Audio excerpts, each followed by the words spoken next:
Bonjour à tous, donc je suis Aline Chabot, chargée de projet européen du pôle Derby. On est ravis de vous accueillir aujourd'hui. On a eu beaucoup d'inscrits pour cette session sur le BIM, donc ça fait plaisir. On est ravis d'avoir des intervenants de qualité aussi et d'avoir voilà, une si grande participation. Donc c'est la troisième journée d'études qu'on organise dans le cadre du projet Edificat. Je le rappelle, c'est le projet pour l'efficacité énergétique de part et d'autre de Pyrénées, un projet qui est mis en œuvre dans le cadre du programme Interreg POCTEFA transfrontalier et cofinancé par les fonds FEDER. Donc cette troisième journée porte sur le BIM, donc une révolution pour le secteur de la construction. Va se dérouler en deux temps. Dans une première partie, une contextualisation sur les deux territoires partenaires du projet, donc l'Occitanie et la Catalogne. Et dans une deuxième partie, on aura 4 retours d'expérience, donc 2 côté Occitanie et 2 côté Catalogne. Ces journées d'études sont le fruit d'une collaboration entre le cluster catalan de l'efficacité énergétique, représenté aujourd'hui par son directeur Francesc Ribera. Merci d'être là.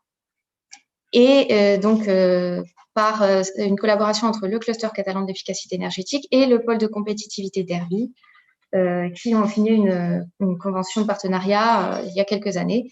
Et donc, l'idée en fait de ces événements, c'est au-delà d'apporter des contenus techniques, pouvoir se faire rencontrer des acteurs de part et d'autre des Pyrénées sur une même thématique.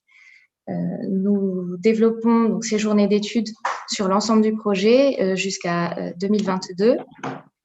Et nous vous rappellerons un petit peu les thématiques des prochaines en fin de session. Donc, merci à tous d'être là. Merci aussi à l'équipe de traduction de nous accompagner sur cet événement. Donc, je vais passer la parole au premier intervenant, Monsieur Bernard Ferriès, donc de l'École nationale supérieure d'architecture de Toulouse. Merci de nous parler de l'évolution du BIM en France et en Occitanie. Alors, on va essayer de rester dans les temps, 15-20 minutes maximum par intervention sur cette première partie. Ensuite, on aura des questions-réponses en fin de la première partie. Je vous laisse la parole. Est-ce que vous voulez bien partager votre présentation ?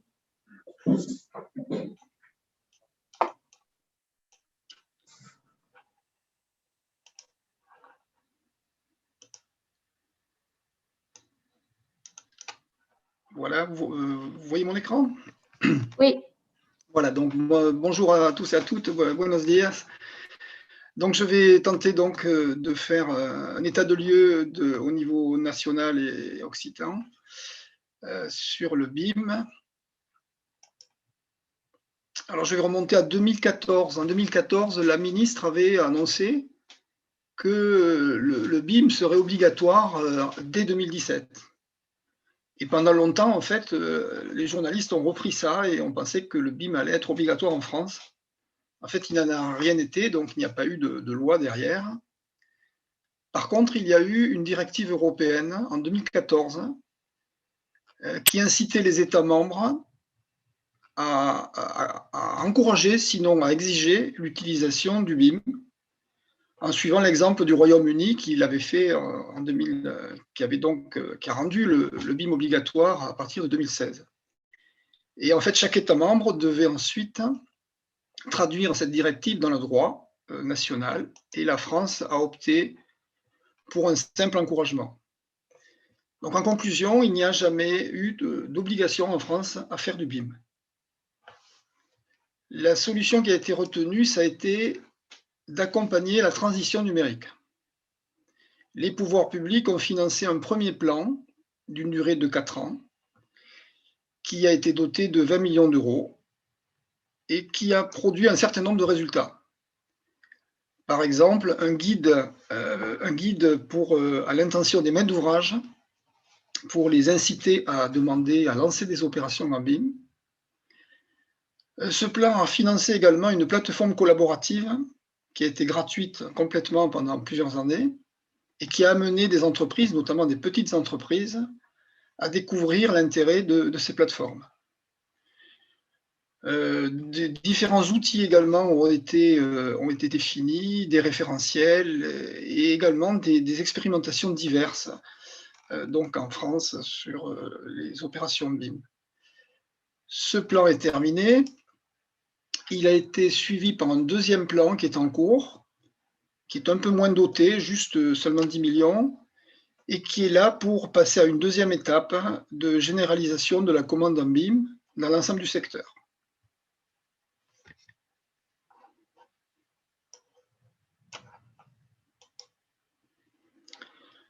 Autre événement important, c'est 2017 pendant le salon Batimat.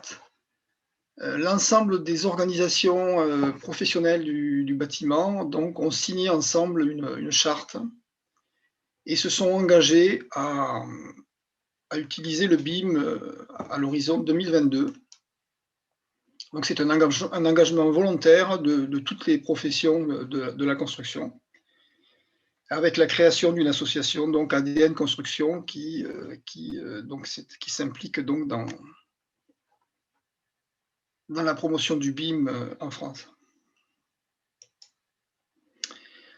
Alors il est important de noter qu'aujourd'hui, en fait, les normes du BIM sont en train de se définir et beaucoup d'acteurs donc interviennent à ce sujet. Donc le premier que je cite, c'est Building-Smart France, donc qui est la représentation en France de Building-Smart International, qui est représenté également en Espagne, et qui définit des normes ouvertes, et la plus connue étant la norme IFC, qui permet d'échanger une maquette numérique entre différents logiciels. Le deuxième acteur important, c'est MindND, qui intervient dans le domaine des infrastructures, qui est le grand chantier en cours aujourd'hui pour une nouvelle version des IFC qui traitera des routes, des voies ferrées, des ouvrages d'art, alors que la première version des IFC ne traitait que des bâtiments. Évidemment, il y a les organismes nationaux, européens, internationaux qui interviennent dans la normalisation. Donc c'est l'AFNOR en France avec une commission qui est dédiée au BIM. Et puis donc ADN Construction qui gère une partie du plan BIM 2022. Et également Smart Building Alliance qui a défini un référentiel très intéressant, BIM for Value, qui définit un ensemble d'usages BIM.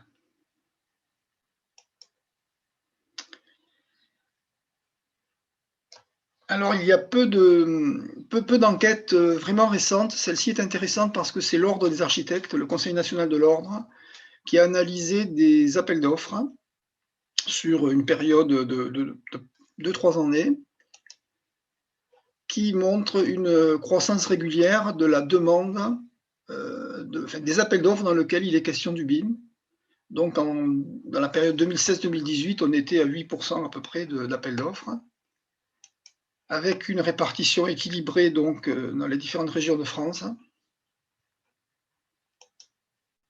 Et quand même, il faut noter que c'est essentiellement les acteurs territoriaux, c'est-à-dire les villes, les régions, les départements, qui initient des projets BIM.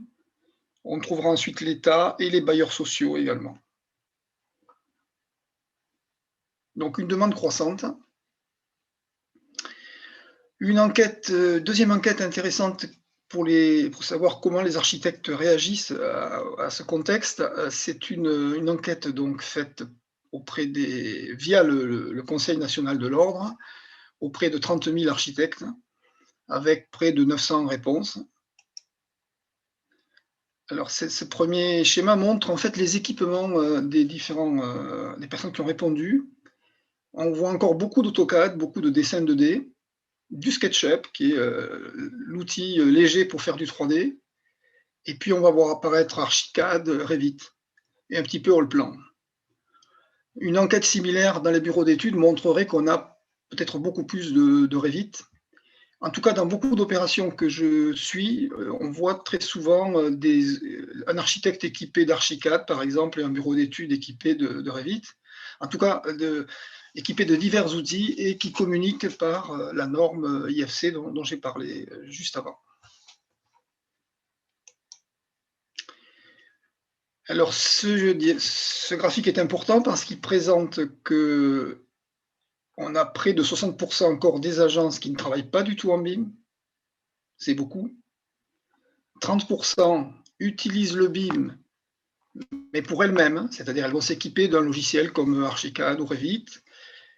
Ils vont produire des maquettes numériques, ils vont produire des plans, mais ça reste l'outil de l'agence. Il n'y a pas de collaboration avec les autres partenaires. Et seulement 12% font ce qu'on appelle en général le BIM de niveau 2, avec plusieurs maquettes produites par les différents intervenants. Donc vous voyez qu'il y a une marge de progrès qui est encore très importante dans les agences d'architecture françaises. On commence à avoir des référentiels de métiers qui sont intéressants. Donc, par exemple, on a ici la définition de ce que recouvre le métier de modeleur du bâtiment, donc il va produire des maquettes numériques. Et on a également défini les fonctions du coordinateur BIM qui va être le responsable dans une agence ou qui va intervenir dans l'équipe de BIM Management dans le cadre d'une opération. Alors c'est un indicateur que je suis personnellement parce que sur les réseaux sociaux et sur LinkedIn en particulier, j'avais observé qu'il y avait beaucoup de groupes, mais il y en avait peu en francophone, et donc j'ai créé ce groupe en 2013-2014. Vous voyez qu'il a cru assez gentiment pendant quelques années. Et puis là, depuis plus d'1 an, on a un changement de pente qui est remarquable. Alors effectivement, il nous est arrivé le Covid, qui explique en partie peut-être que les personnes ont été voir des sites, mais malgré ça, il y a une courbe qui ne se... Ça fait 1 an que ça dure et ça manifeste un intérêt croissant de la part des professionnels pour le BIM. Alors regardons ce qui se passe en Occitanie et plus particulièrement quand même en Midi-Pyrénées, puisque j'habite à Toulouse et donc je connais mieux les acteurs locaux, mais je pense que ce que je vous dis là est probablement applicable également à la Languedoc-Roussillon en fait. Et donc on va commencer par la première référence BIM, il me semble, que j'ai repérée en 2006, donc il y a plus de 14 ans, c'est Airbus France, qui est connu pour les avions, mais qui était intéressé par les IFC, parce qu'il était équipé d'Allplan, et il voulait tester l'import IFC dans Allplan d'une maquette faite par un architecte, et ils ont testé ça sur un restaurant d'entreprise. Donc l'opération s'est bien terminée, mais la conclusion d'Airbus était de dire, bon, c'est très bien, le BIM, les IFC, ça a l'air de marcher, mais il faudrait, à nos côtés, il faudrait la mairie de Toulouse, il faudrait le département, il faudrait la région. On peut influencer le secteur de l'avion, mais pas des bâtiments. Et en fait, il a fallu attendre 10 ans pour que la mairie de Toulouse démarre ses premières opérations. Donc il y a d'abord eu un cahier des charges qui a été rédigé en 2015, en concertation avec les instances, le Conseil régional de l'Ordre des architectes et une association d'ingénierie en Midi-Pyrénées. Et à partir de 2016, les opérations ont démarré et depuis, ça n'a pas arrêté. Toutes les opérations actuellement sont lancées en BIM et la situation actuelle, c'est que Toulouse Métropole a créé un poste de BIM manager. Les concours, 10 concours en 2020, dont 8 en BIM. Et la maquette numérique est demandée dès le stade de concours. Parce que la mairie apprécie depuis le début de pouvoir mieux comprendre les projets au niveau du jury, grâce aux maquettes, en fait. Alors, un de ces projets a été une opération pilote en Occitanie. C'est un projet qui a été soutenu par le plan de transition numérique du bâtiment. Et donc, le projet pilote toulousain, c'est un groupe scolaire, le groupe scolaire Germaine-Tillon. Et ce groupe scolaire Germaine-Tillon a été primé au mois de novembre dernier. Il a reçu le BIM d'or. C'est une manifestation qui a lieu tous les ans en France. Donc, il a été primé pour un projet d'une taille assez petite. Mais le jury a beaucoup apprécié qu'on arrive à impliquer des entreprises. Même les entreprises qui n'avaient pas fait de BIM ont été acceptées dans le cadre des appels d'offres de la mairie. Un autre chantier expérimental intéressant se situe en Ariège. Il est important parce que c'est un tout petit projet et avec des artisans, des acteurs locaux. Et ce projet a également été primé 2 ans auparavant. Voilà, vous voyez, c'est un bâtiment tout petit de 430 carrés.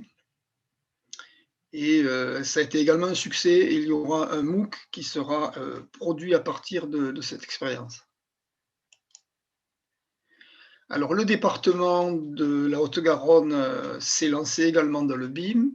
Première opération en 2019. Et depuis, tous les collèges neufs qui sont lancés le sont en BIM. Donc là, vous avez une illustration de ce qu'on appelle une opération de BIM niveau 2, où on a différentes maquettes. Celle-ci, c'est la maquette archi et structure, la maquette MEP et la maquette cuisine du collège. Alors, les bailleurs sociaux ne sont pas en reste. Alors, j'ai donné juste 2 exemples. Promologie, c'est un bailleur social qui est implanté à Toulouse, qui a démarré une opération de 45 logements en BIM. La même chose à Agen. Et il y en a également beaucoup d'autres qui se lancent. C'est souvent les premières opérations en BIM. Mais je ne connais pas d'exemple d'une première opération en BIM qui n'ait pas été suivie par d'autres opérations en BIM derrière. Alors, on a une structure également qui a été mise en place depuis 2017. Donc, il y a Franck Guillamot qui la dirige. Je crois qu'il est présent à cette conférence. Et donc, elle fédère beaucoup de partenaires, donc des écoles supérieures, donc l'école d'architecture dont je fais partie, des universités, des lycées, des labos, des organisations professionnelles, des entreprises, et un pôle de compétitivité. Et donc, l'objet de ce campus des métiers et des qualifications, c'est d'accompagner la montée en compétences sur le numérique. Avec comme exemple d'activité la création d'une formation référent numérique et BIM, et puis des suivis de chantier. Et le campus représente également Bundig Smart en Occitanie. Donc, c'est le relais régional de Bundig Smart France, ici chez nous. Alors, en guise de synthèse, on peut dire que toutes les fédérations et organisations professionnelles sont engagées dans le BIM en France.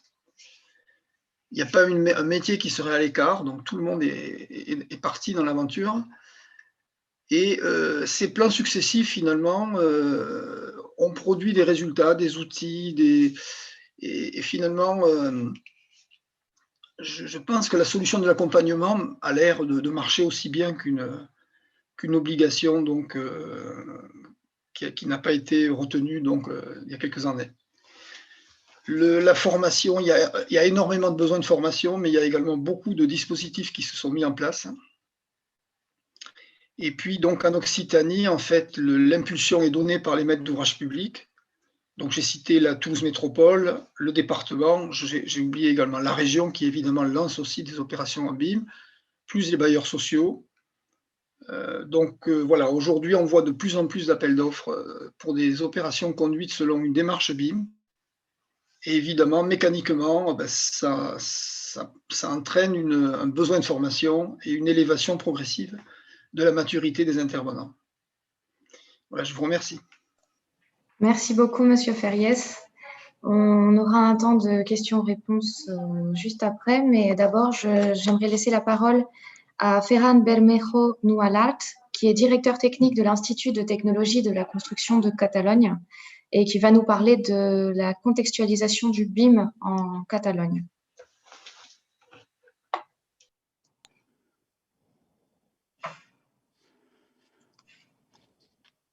Monsieur Nualart, si vous voulez bien partager votre présentation. Sí, bon dia. Bonjour. Est-ce que tout le monde m'entend? Oui, on vous entend. Très bien, je vais partager mon écran. Est-ce que vous la voyez? Est-ce que vous voyez l'écran? Non, pas encore.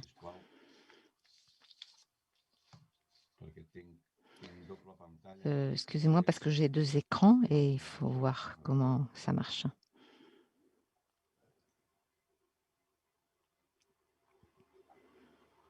No veieu la meva pantalla encara? Vous voyez pas encore mon écran? Non.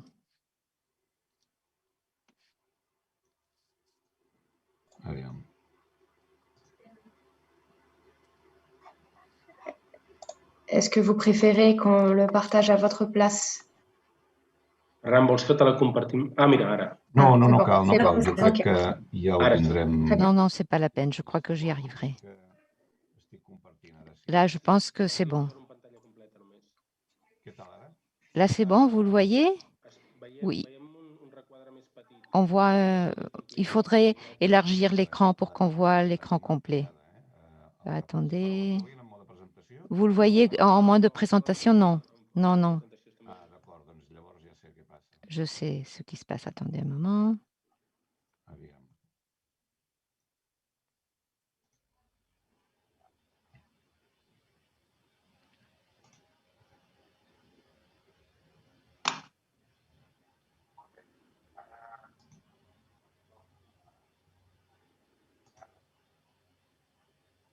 Ho esteu veient bé?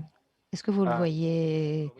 Oui, mais nous voyons l'écran, mais pas en mode de présentation, en écran complet.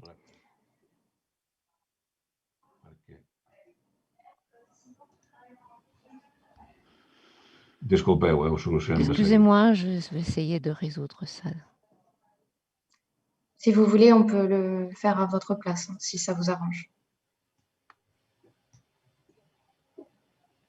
Ara ho veieu bé? No, ho seguim Est-ce veient que igual. vous le voyez correctement? Non, pas encore. Vous ne voyez pas l'écran complet, c'est bizarre. Si. Ferran, si vols, te la podem compartir nosaltres. On peut partager l'écran depuis l'organisation si vous voulez. Oui, oui, d'accord.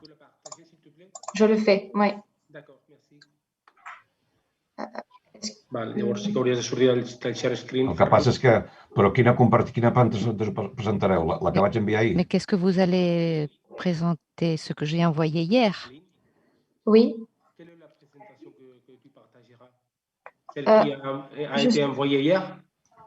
Normalement, c'est celle-là, oui. Vous la voyez? Non? Ah, non. No, parce qu'on voit... Ferran, hauries de descompartir la pantalla. No. Ferran, vous devriez sortir de partage d'écran. Là, c'est bon. C'est bon? Ok, alors, attendez. Oui, mais ça, c'est la présentation que j'ai envoyée hier. Mais il y a des petits changements de dernier moment. Là, j'ai pas les petits changements, du coup. Ah, això, aquests canvis, doncs, no els tenim. Bon. En tout cas, on pourra envoyer après la présentation définitive, si vous voulez. Si ça vous va, oui. D'accord. Alors, je commence.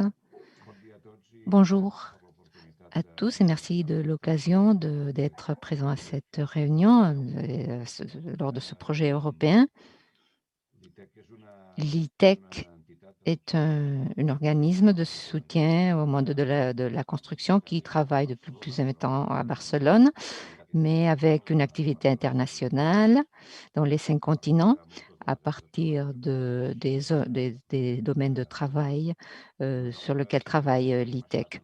Nous sommes dans le monde du BIM, un organisme qui conglomère beaucoup d'initiatives. Nous sommes un organisme, oui, avec la représentation des principaux acteurs du bâtiment, depuis l'université jusqu'à l'administration publique, en passant par des organismes privés, des écoles professionnelles, des organisations professionnelles, des corps de métier, des associations, etc. Et ceci nous donne la possibilité d'intervenir de façon transversale dans tout ce domaine.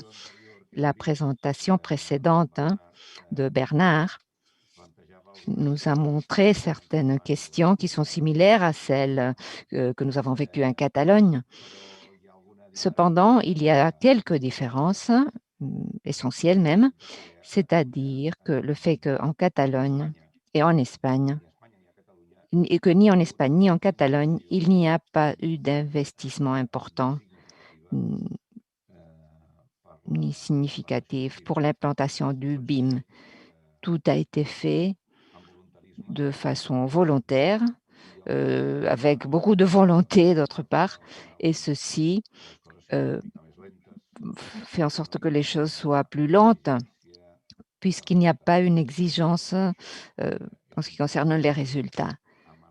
Et ceci a marqué fortement la façon d'implanter le BIM en Espagne et en Catalogne, à différence de la plupart des pays européens où il y a eu vraiment un investissement important ou même très important.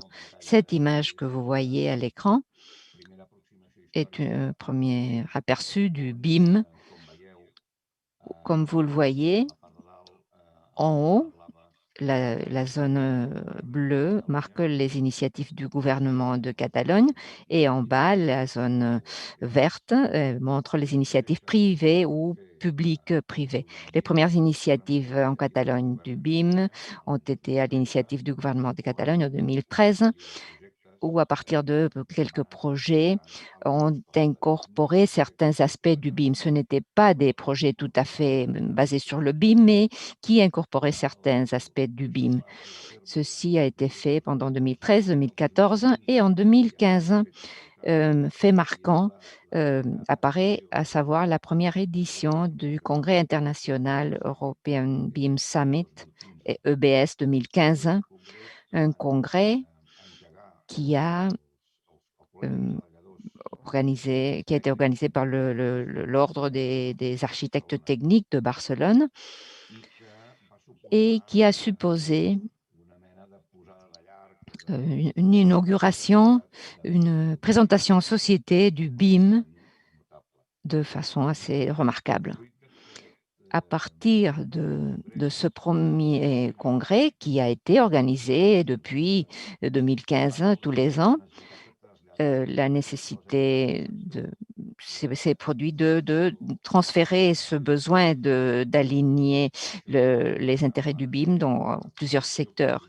Et ceci a été fait par la commission Construisons le futur, commission Construimos el Futur, créée par l'ITEC et qui a eu un rôle très important pour aligner ses intérêts. En 2016, le gouvernement de Catalogne a créé la commission interdépartementale, une commission dont font partie tous les départements de l'administration du gouvernement catalan, qui ont un rapport direct avec des processus où il y a des travaux. Cette commission interdépartementale a mis en place des activités pour implanter le BIM dans l'administration publique. En 2017, fruit précisément de tout cela, un guide et un manuel BIM apparaissent qui s'appelait Infrastructure.cat. En fait, Infrastructure.cat, c'est l'entreprise publique qui s'occupe de la gestion de la plupart des travaux, des chantiers en Catalogne comme entreprise publique. Cette entreprise publique a créé les premiers documents pour organiser le BIM. Simultanément, en 2017, on a vu aussi l'apparition d'un premier document de la commission Construisons le futur, un document qui établissait 88 étapes pour s'adresser vers le BIM. En 2017, de même, une première version de la bibliothèque des éléments BIM a été publiée, créée par ITEC, et de même un système de classement appelé GOP BIM Class, qui est très utilisé actuellement par les institutions publiques en Espagne et en Catalogne. En 2018, la Generalitat de Catalogne, le gouvernement catalan, a créé le livre blanc pour l'implantation du BIM à l'administration publique, une application parallèle à celle de l'ESCOB. Et en 2018, on a eu le premier mandat BIM d'obligation d'appliquer le BIM sur certaines constructions. En 2019, le gouvernement catalan a publié le guide et le manuel BIM et à partir du 11 juin 2019, il y a déjà l'obligation de réaliser en BIM les projets du gouvernement catalan que nous expliquerons tout à l'heure avec plus de détails.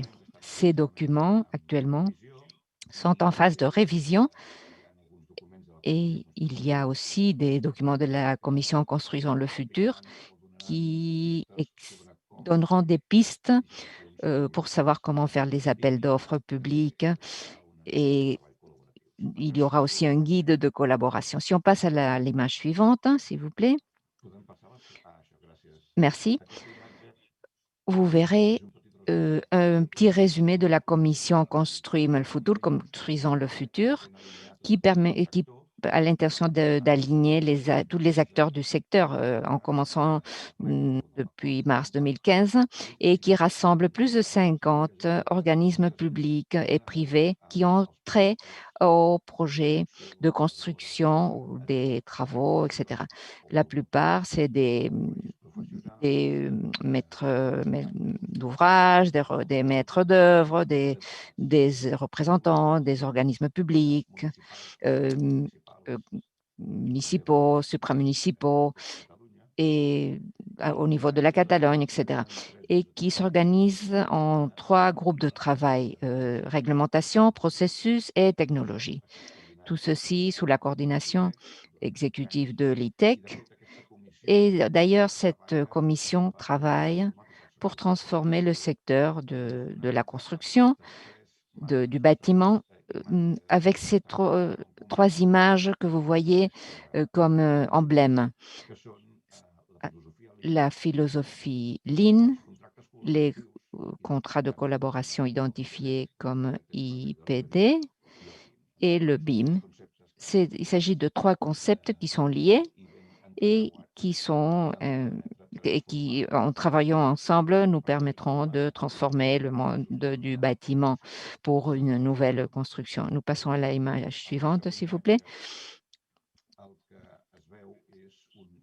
Ici, vous voyez la feuille de route rédigée par la commission Construisons le futur, avec les 88 étapes. C'est les petites cases que vous voyez, où à partir de l'inspiration du Canada, je ne sais pas si vous connaissez l'exemple du Canada, nous avons établi une situation de départ à gauche et une situation idéale à droite.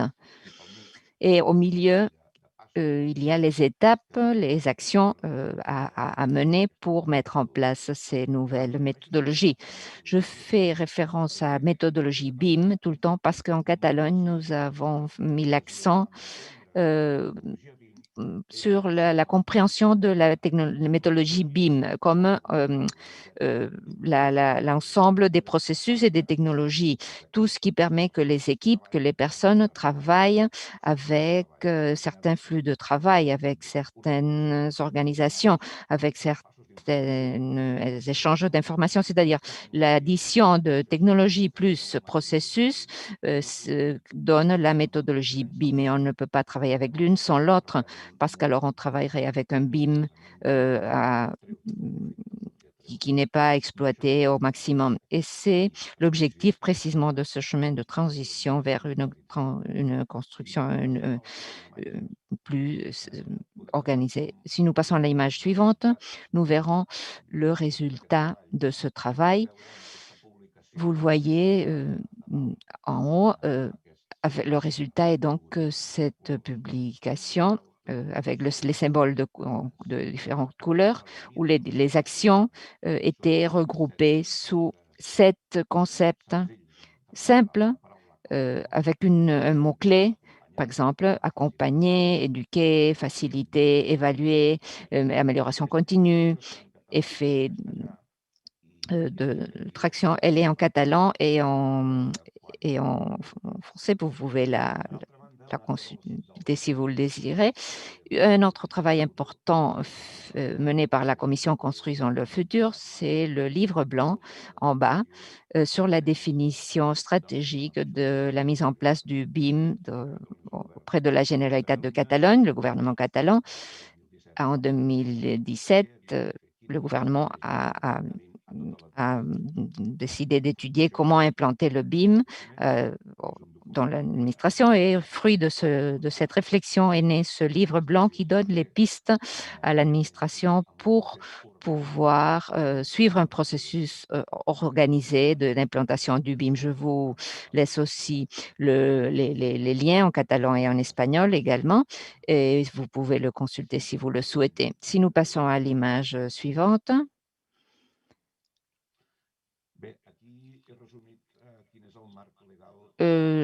Là, j'ai résumé le cadre légal en Catalogne en mars 2021. Bernard a commencé son exposition en disant que tout ceci naît à partir de la transposition de l'article 24 de la directive de 2014 de l'Union européenne. L'Espagne a fait une transposition avec la loi 9/2017 qui parle des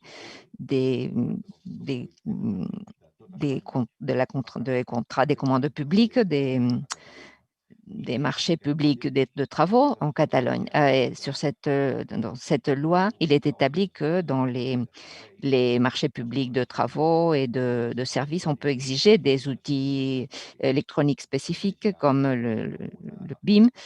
Et à partir de ces lois, on se focalise sur le BIM. Si on voit quelle est la transposition au niveau de la Catalogne, il existe un accord de gouvernement de décembre de 2018, publié en février 2019, où on exige déjà l'application du BIM. Et cette exigence est appliquée à des travaux de plus de 5 millions d'euros, c'est-à-dire que les travaux faits par le gouvernement catalan de plus de 5 millions d'euros obligent à utiliser le BIM, aussi bien en bâtiment que en génie civil, en structure.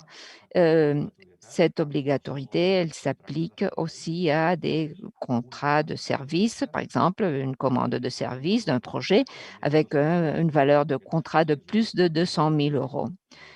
Donc, en ce cas, il est obligé aussi d'appliquer le BIM. Pour valeur inférieure, l'application est volontaire en fonction du critère des différents organismes de la Généralitat de Catalogne.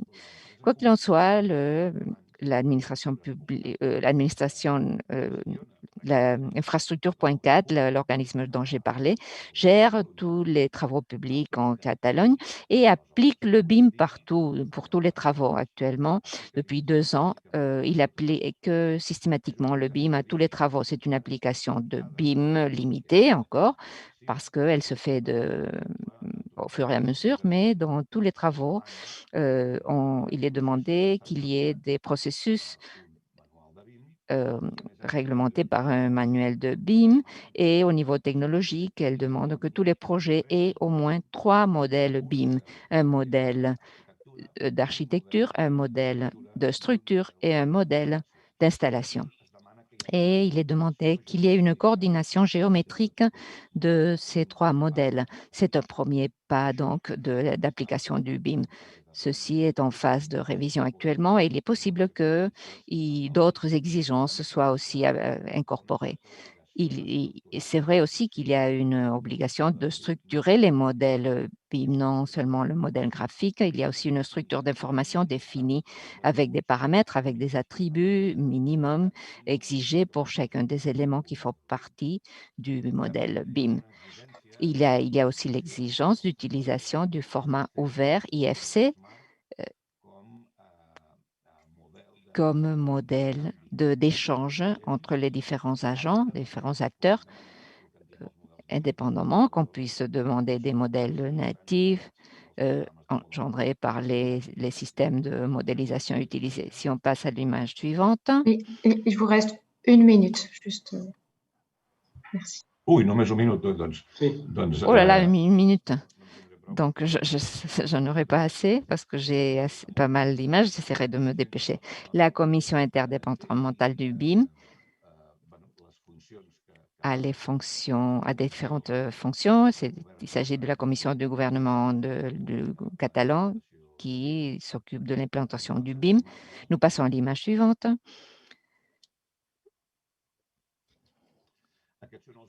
Voici les documents fondamentaux établis pour les professionnels, le livre blanc, le guide BIM, un guide stratégique des processus en BIM et le manuel, le document de travail direct pour le développement des projets. Nous passons à la diapo suivante, s'il vous plaît.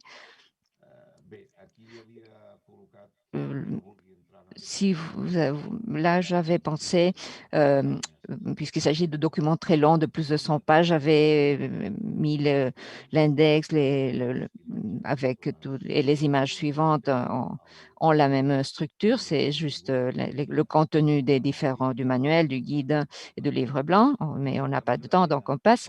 Et je voudrais vous montrer quand même ces images parce que ceci est le résultat de l'objectif Building Smart en Espagne, où on observe les appels d'offres publics en Espagne depuis octobre 2018. Là, on voit la période de 2 ans et nous voyons la situation en Espagne. À gauche, les 4 provinces catalanes qui sont au top 10 des appels d'offres d'Espagne. Et à droite, en flèche, avec les flèches rouges, j'ai marqué les organismes. Et en premier lieu, les infrastructures de la Generalitat de Catalogne, qui a passé des marchés pour plus de 6 millions d'euros. Et vous voyez aussi suivante image, s'il vous plaît. Là, voici le zoom sur la Catalogne. Et en Catalogne, comme vous le voyez à droite, il y a plusieurs organismes qui font des appels d'offres pour des infrastructures. Il y a la Generalitat de Catalogne, mais aussi d'autres organismes comme l'Agence catalane de l'eau, la mairie de Barcelone, les chemins de fer de Catalogne, etc. Vous pourrez le voir en détail, vous pouvez visiter les sites web si ça vous intéresse. Et en définitive, pour finir cette partie initiale, on passe à l'image suivante. L'application du BIM en Catalogne, en général, pour les travaux publics et pour les travaux privés. En public, obligatoire pour des travaux de plus de 5 millions, des projets de plus de 200 000 euros, même si infrastructure.cat l'applique à tous les travaux. Les acteurs principaux de l'implantation du BIM au niveau public, c'est la Generalitat de Catalogne, la région métropolitaine de Barcelone, avec une activité très importante, et certaines mairies qui, de façon très proactive, commencent à implanter. En phase de projet, c'est où il y a plus d'application du BIM. En phase d'usage, encore, l'implantation est faible et il faut beaucoup d'évolution. Dans la partie privée, les bureaux d'études appliquent le BIM encore de façon assez faible. Les maîtres d'ouvrage appliquent des BIM simplement les plus innovantes. Les entreprises de construction, en fonction des exigences du client, si c'est des clients internationaux, des fonds d'investissement, par exemple, ont plus en tête le BIM et donc il y a plus d'exigences, c'est les exigences locales dans le monde privé est moins forte. Image suivante, s'il vous plaît. Image finale où je vous laisse les outils développés par l'ITEC.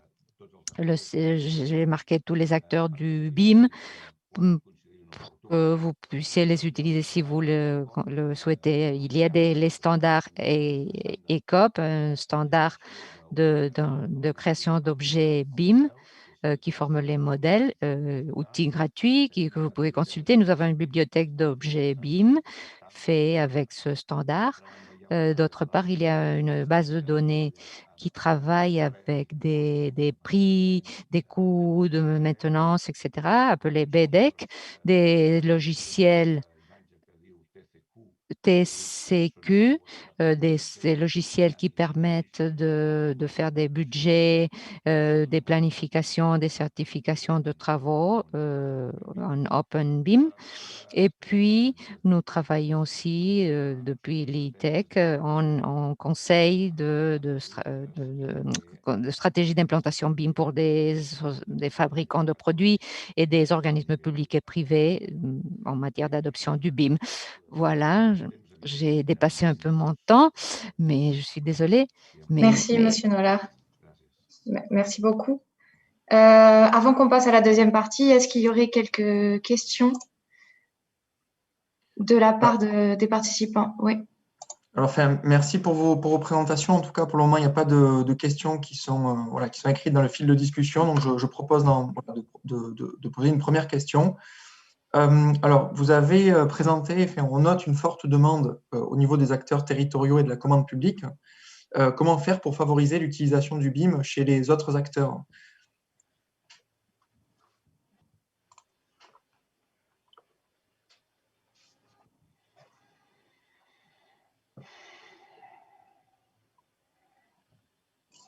Peut-être une réponse. Je pense qu'il est difficile quand même d'influencer les acteurs privés. Mais à partir du moment où la commande publique lance des opérations, tout le secteur se forme, suit et donc sera prêt à répondre aux demandes du privé.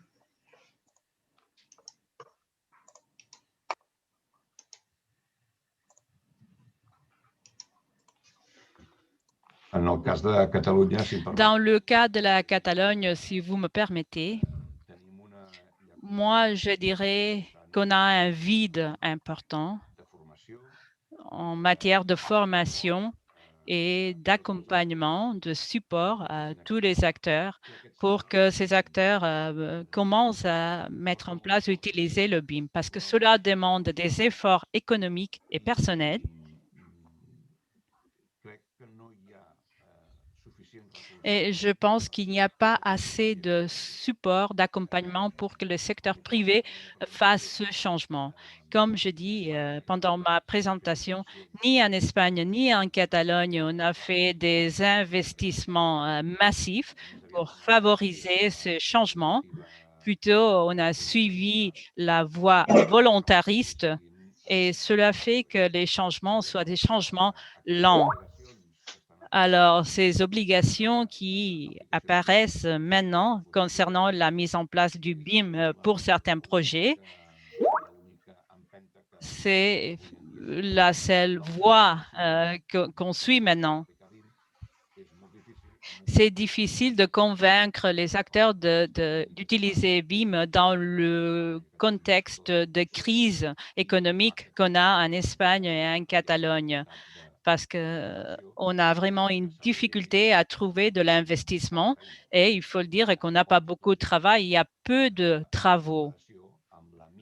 Si l'on compare la taille des agents, des acteurs qu'on a dans notre filière, dans notre secteur. Merci pour ces précisions. Ça me permet peut-être de rebondir sur une deuxième question en lien avec l'aspect formation. C'est vrai qu'on a évoqué des métiers plutôt émergents, nouveaux, comme notamment BIM Manager. Est-ce que vous pourriez peut-être préciser un peu les axes clés, les points importants que l'on attend de ces nouveaux métiers?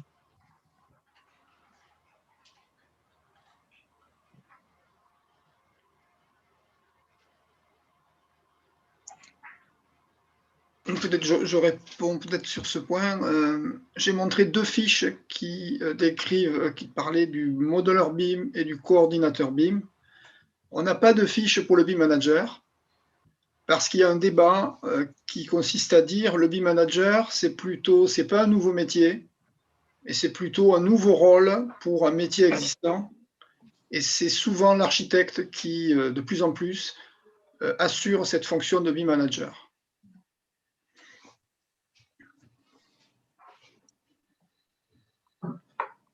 Sí, complementant això... J'aimerais ajouter, et je suis tout à fait d'accord avec ce que Bernard vient de dire, nous pensons que la majorité de rôles BIM qui apparaissent, soit des managers, spécialistes, coordinateurs, on pourrait l'appeler de façon très différente, ces nouveaux rôles. Ce sont les professionnels qui travaillent aujourd'hui qui vont assumer des nouvelles capacités. C'est que les Anglais appellent skills, des nouvelles capacités. Ce qui arrive, c'est que maintenant, à présent, on est au début et pour des grands projets, des grands travaux, on a besoin que des personnes spécialisées assument le rôle de BIM manager. Mais je pense que ce seront les professionnels qui sont en train de gérer les projets aujourd'hui qui vont assumer les rôles. Et par rapport à la formation, en Catalogne, en Espagne, ce qui se passe, c'est que c'est très difficile que la formation en BIM fasse partie de la formation traditionnelle à l'université. Et on apprend ça dans des cours après l'université. Alors, ça fait que le processus soit très lent parce que les étudiants qui sont en train de faire des études à l'université, ils finissent leurs études universitaires et ils n'ont pas assez de connaissances concernant le BIM. Alors, il faut que les connaissances que ces personnes ont concernent la technologie, mais aussi les processus, parce que on ne sait pas assez d'avoir des professionnels qui savent travailler très bien avec Revit ou Archicad, s'ils n'ont pas la connaissance sur comment travailler de façon collaborative et qui savent quel est le rôle de chacun dans un projet, parce qu'il faut mettre en commun les connaissances, le know-how, et cela rend le travail du BIM plus difficile. Il faut apprendre à collaborer et apprendre la technologie en même temps. Et cela, il faut l'apprendre à l'université et aussi en dehors de l'université, parce qu'il y aura des travailleurs qui ne vont pas dessiner les bâtiments, mais qui vont faire des installations dans les bâtiments. Alors, ces artisans, ces travailleurs doivent avoir une formation en BIM. Et c'est ici qu'il faut vraiment travailler. Merci à tous les deux. Je propose... Je voulais juste compléter ce point parce que dans les écoles d'architecture en France, on a un référentiel de compétences qui a été défini, mais chaque école est autonome. Et certaines appliquent le référentiel et d'autres non. Et dans mon école, on n'enseigne pas le BIM, mais on enseigne le travail collaboratif qui est à la base, donc, comme vous l'avez dit, du BIM. Je propose qu'on passe à la deuxième partie parce que l'heure tourne. Merci beaucoup pour vos réponses et merci Guillaume pour tes questions. Nous allons passer au retour d'expérience. On va commencer par aborder le BIM pour l'optimisation énergétique et environnementale des bâtiments avec le logiciel Pléiade. Donc, c'est Eduardo Serodio, ingénieur énergéticien chez Izuba Energy, qui va prendre la parole. Je vous propose de partager votre présentation. Bonjour, merci, bonjour à tous. Vous avez une dizaine de minutes. Ok.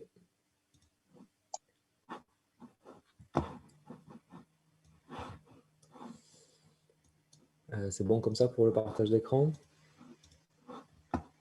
Oui, c'est bien. Ok, donc voilà, moi je vais vous parler donc d'un retour d'expérience qu'on a sur le logiciel Pléiade. Donc, le logiciel Pléiade, c'est un logiciel qui est développé ici chez Izuba Energy. Izuba Energy, c'est une société qui est basée à côté de Montpellier et on est spécialisé donc, dans l'optimisation énergie et environnement des bâtiments. Donc, on a à la fois une activité de bureau d'études, énergie et environnement, et une activité d'éditeur de logiciels.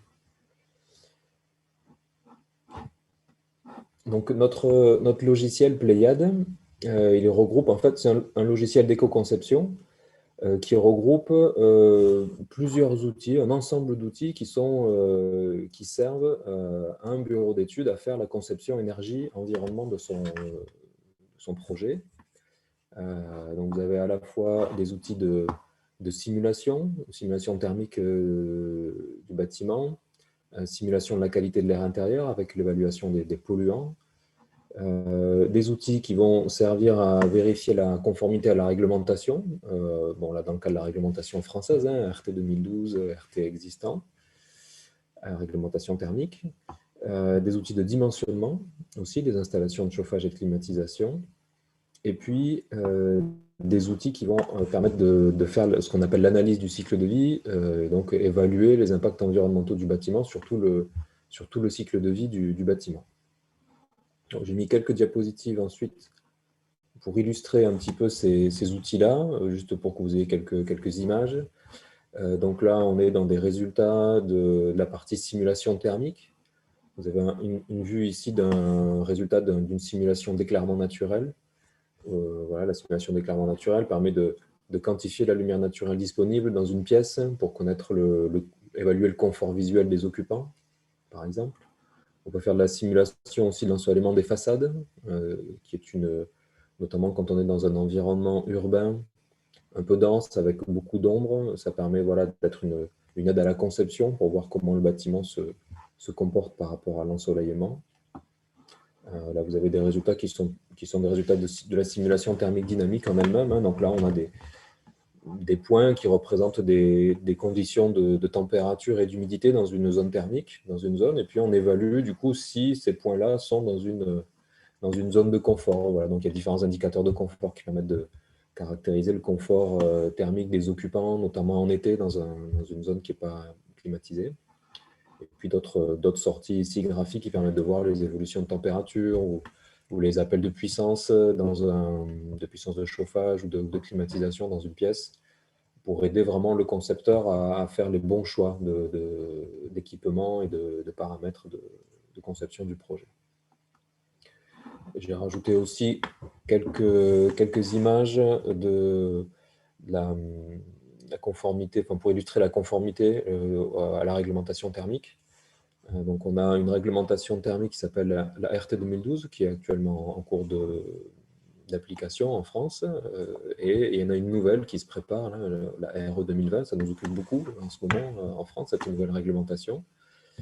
Elle a été précédée par une étape d'expérimentation aussi, dont vous avez dû entendre parler, côté français, l'expérimentation E+, C-. Et donc là, dans ce cadre-là, on a deux évaluations, une évaluation énergie, qui est représentée un petit peu ici, où on cherche à voir on fait un bilan des consommations et des productions du bâtiment, et on regarde à quel point est-ce que le bâtiment est à énergie positive. Donc là, on a un exemple d'un bâtiment qui est à énergie positive, qui est à énergie 4. Et puis, l'autre grande nouveauté de l'expérimentation, et qui sera la grande nouveauté de la future réglementation, c'est une évaluation des émissions de gaz à effet de serre du bâtiment sur tout son cycle de vie. Donc là, on compare du coup des émissions de gaz à effet de serre. Vous voyez, ce sont des kilogrammes équivalents CO2 par mètre carré qu'on compare à des seuils. Et donc là, on a un bâtiment, par exemple, qui est un bâtiment carbone de niveau 2. Voilà, vous avez une répartition, qu'on est capable de déterminer du coup la répartition de ces émissions de gaz à effet de serre par poste. Quelles sont les émissions liées aux fondations, à la structure, aux finitions, etc. Voilà, donc ça, c'était deux petits exemples du coup de calcul. Et puis, pour arriver donc à effectuer ces calculs, on a besoin donc de modéliser le bâtiment. Et pour cela, donc, pour l'instant, la voie principale, la voie habituelle, c'est d'utiliser un outil qui s'appelle le modeler, qui en fait va consister à dessiner, à redessiner finalement le bâtiment, à remodéliser le bâtiment dans le logiciel à partir d'une modélisation donc 2D. On se base sur un fond de plan sur lequel on vient repositionner des pièces, des fenêtres, des portes, etc. Et c'est à partir de cette saisie 2D qu'on va reconstituer une 3D qui sert à analyser, comme vous avez vu dans les images précédentes, y compris la position du soleil, etc. Alors bien sûr, avec l'émergence du BIM, depuis plusieurs années, on se dit que cette étape de modélisation, de dessin dans notre logiciel à nous, elle a vocation à disparaître. et qu'on va pouvoir récupérer directement la modélisation, la 3D, hein, la maquette numérique finalement, depuis les outils de CAO via le BIM. Et donc, on a deux voies, deux grandes voies qui ont été explorées. Je vais vous parler de ces deux grandes voies de travail, avec une interface spéciale qui a été développée qui s'appelle Pléiade BIM, où en fait, on récupère en fait, des maquettes numériques via des fichiers d'échange. C'est la voie qui est ici. Donc, ça, c'est la première voie, celle qui, bon, on travaille là-dessus depuis 5 ou 6 ans. Pardon. Et donc, le principe, c'est que on va partir de l'outil de CAO, donc que ce soit Revit, Archicad, Allplan ou autre. Cet outil est capable d'analyser la maquette initiale, hein, on appelle cette maquette parfois la maquette physique, c'est vraiment la maquette qui est constituée au début du projet par l'architecte. Cet outil analyse la maquette et il exporte un fichier en utilisant des formats d'échange. Alors, nous, les formats qui nous intéressent sont les formats GBXML et l'IFC dans sa version 4. Donc, c'est l'outil de CAO qui analyse, qui fait l'export. Et nous, ce fichier-là, on le récupère pour constituer notre maquette thermique. Alors, on dit que c'est une maquette analytique parce qu'en fait, on a analysé la maquette initiale pour en faire une maquette analytique qui va servir à notre métier à nous, qui est le calcul énergie-environnement. Et donc là, ça permet de récupérer toute la géométrie, les caractéristiques thermiques des murs si elles ont été saisies, les masques. Et puis, alors, il y a quelque chose qui nous est un peu propre, ce sont les ponts thermiques. Ça, c'est nous qui devons les analyser à l'arrivée ici. Donc ça, c'est vraiment la voie théorique, le cheminement théorique qui était promis finalement par le BIM, c'est de pouvoir récupérer complètement cette géométrie, y compris l'actualisation. C'est-à-dire que si à un moment la maquette numérique ici change, le projet évolue, la conception avance, l'architecte fait évoluer une pièce, la hauteur d'une fenêtre, enfin, que sais-je, du coup, on refait ce chemin-là, on réexporte un format d'échange, nous on le réimporte dans notre maquette analytique énergie et environnement, et l'étude est mise à jour sans avoir à refaire toute l'étude, on remet à jour la géométrie seulement. Alors ça, pour que ça fonctionne, il faut qu'on respecte très scrupuleusement des procédures ici au niveau de la modélisation, au niveau de l'export, pour que nous, on récupère un format qui soit cohérent. Et ça, c'est au fur et à mesure des années et des utilisateurs, nos utilisateurs qui ont suivi cette voie-là, on a mis par écrit, on a formalisé du coup les procédures. Donc, comment est-ce qu'on doit modéliser dans l'outil de CAO en amont? Est-ce qu'il faut que les murs soient attachés au plancher? Comment les pièces doivent être décrites? Enfin, voilà, il y a tout un tas de règles assez contraignantes finalement, qui permettent de faire en sorte que du coup, cet export se passe bien et puis qu'on récupère une maquette correcte au final. Et donc ça, c'est écrit, on le fournit à nos utilisateurs. Alors, un retour d'expérience quand même sur ça, le constat quand même qu'on fait, c'est que c'est une voie qui reste quand même compliquée et qui présente plusieurs écueils.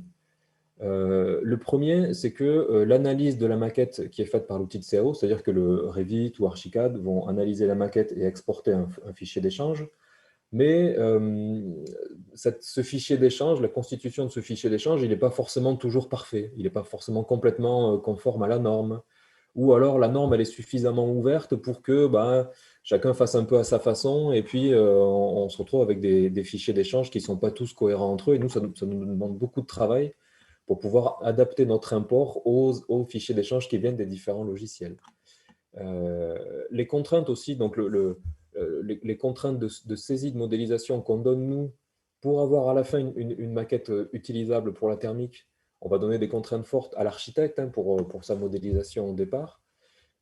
Ces contraintes-là, en fait, dans la pratique, on se rend compte qu'elles ne sont pas tenables. C'est-à-dire que l'architecte, il peut pas changer complètement sa manière de modéliser juste pour que son bureau d'études thermiques ait une maquette correcte. Et puis d'ailleurs, parfois, peut-être que les contraintes que vont lui donner la thermique, elles seront contradictoires avec des contraintes que pourront lui donner d'autres intervenants, comme le bureau d'études structure ou le bureau d'études acoustiques, etc. Donc, il ne peut pas respecter tout le monde, en fait. Alors, on a déjà dépassé le temps. Allez, je vais faire vite. Et voilà. Et donc, l'autre problème aussi, c'est que quand on arrive dans Pléiade BIM, on se retrouve avec une maquette qui est figée, et du coup, on ne peut plus vraiment corriger la géométrie. Et donc, cette promesse un peu de la maquette qui permettait de tout faire, finalement, elle n'est pas vraiment tenue. Et donc, du coup, pour contourner un peu ce problème-là, voilà, je m'arrêterai là-dessus. On a une nouvelle voie qu'on est en train de développer. C'est qu'en fait, on va juste assumer le fait que la maquette physique, en fait, celle qui est faite par l'architecte, elle est vraiment distincte de celle qu'on utilise nous dans la thermique. Et aussi, on essaye de reprendre en main, nous, l'analyse de la maquette initiale et sa transformation d'une maquette pour la thermique. Et donc, on a développé des outils qui vont aller directement dans l'outil de CAO, donc notamment un plugin qui va aller directement dans Revit, qui va faire l'analyse, qui va exporter, et nous, on va le récupérer dans un outil, dans le modeler, dans lequel nos utilisateurs ont la possibilité après de modifier, de faire des corrections. Et donc ça facilite la chose. On garde l'actualisation qui reste possible. Et puis, du coup, l'avantage aussi, c'est que du coup, on n'impose plus de contraintes de modélisation à l'architecte au départ.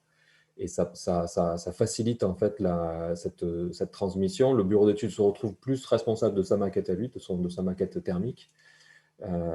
Et donc, on pense vraiment que voilà, les retours d'utilisateurs qu'on a, ça c'est quelque chose qu'on a mis en production, qu'on a diffusé depuis quelques mois maintenant. On a de très bons retours là-dessus. Il faut vous imaginer que sur la voie précédente que j'ai présentée, il y a finalement très peu de bureaux d'études qui l'utilisent vraiment. Nous, on a un logiciel qui est diffusé à peu près 1500 bureaux d'études en France. Et il y en a, ceux qui utilisent la voie précédente se comptent sur le doigt d'une main. C'est vraiment très, très peu utilisé finalement. Et on pense que cette voie-là permettra vraiment de démocratiser encore l'usage du BIM pour ces études-là. Voilà. Merci pour votre attention. Merci à vous. Merci Eduardo pour la présentation. Donc, il y a une question qui a été posée sur le chat. Alors, je vais essayer de l'exprimer au mieux. Alors, cet outil permet aux concepteurs d'effectuer des choix, donc l'implantation, les matériaux, les équipements, etc., afin d'optimiser les projets sur toute la durée du cycle de vie. La question, c'est est-il possible d'exploiter plusieurs options en vue de les comparer en modifiant des paramètres au fur et à mesure de manière fluide? Et dans la mesure où vous importez les maquettes des concepteurs, est-ce qu'il y a une influence possible sur les choix initiaux? Alors oui, comparer plusieurs options, plusieurs paramètres, oui, bien sûr. C'est vraiment tout l'objet de l'outil. Souvent, on part de la conception telle qu'elle est proposée au début. Et puis vraiment, l'idée, c'est de dire si je change une épaisseur d'isolant, si je change une taille de fenêtre, si je change le système technique, voilà, quels sont les effets du coup sur les résultats, que ce soit confort d'été, performance énergétique, performance environnementale. Donc, c'est vraiment un outil d'aide à la décision avec la gestion de ce qu'on appelle des variantes. Donc ça, c'est tout à fait possible. Et après, c'est vrai qu'il y a certains choix initiaux, du coup, qui se retranscrivent, si on les récupère depuis la maquette, on pourra difficilement les modifier après. Mais encore que, pourquoi pas, comme je vous disais, dans la deuxième voie là, que j'ai présentée, la hauteur du bâtiment, si je me retrouve dans le modeler, je peux la changer, la hauteur du bâtiment. On peut se libérer un peu de la géométrie de la maquette initiale. Voilà. Aline, est-ce qu'on a le temps de prendre une deuxième question? Alors, vraiment une dernière avec une réponse très rapide si possible. Voilà, c'est une question par rapport au modèle économique du logiciel. C'est un logiciel qui est vendu avec une licence monoposte. Je vous donnerai la page je peux vous donner le lien sur la page des tarifs si vous voulez, mais il n'y a rien de fabuleux. Merci, monsieur Serodio. Je vais laisser la parole à Alex Maimo, chef de la Digital Innovation and Smart Data chez Solaire et Palau, pour nous parler du BIM et de la climatisation. Si vous voulez bien partager votre écran.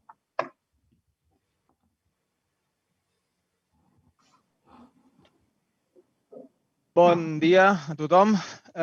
Primer de tot, gràcies per Bonjour à tous. Merci d'abord de me donner l'opportunité d'exposer ce que nous faisons chez Solaire Palau, leader dans le monde de la ventilation BIM. Et permettez-moi que je partage mon écran.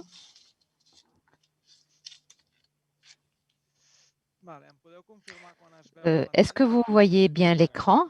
Oui, là c'est bon. Très bien.